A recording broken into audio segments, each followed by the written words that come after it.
পরবর্তী প্রশ্ন বলেছে কে ভারতের নেপোলিয়ান নামে পরিচিত। তো 4টি অপশনের মধ্যে সঠিক অ্যান্সার কী হবে চেষ্টা করো। তো সঠিক অ্যান্সার হবে অপশান বি, সমুদ্রগুপ্ত।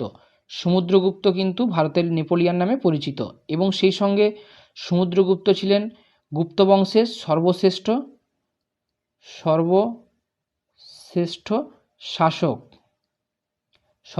শাসক, এবং তিনি প্রথম গুপ্ত রাজা যিনি অশ্বমেধ যজ্ঞ করেন, ঠিক আছে। এবং তিনি ধর্মবিজয়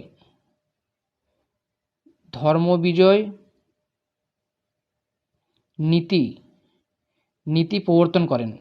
কি বললাম না, সমুদ্রগুপ্ত গুপ্ত বংশের সর্বশ্রেষ্ঠ শাসক, তিনি প্রথম অশ্বমেধ যজ্ঞ শুরু করেন এবং তিনি ধর্মবিজয় নীতি প্রবর্তন করেন, এবং সমুদ্রগুপ্তকে কিন্তু ভারতের নেপোলিয়ান নামে পরিচিত বা নেপোলিয়ান নামে আখ্যা দেওয়া হয়েছিল।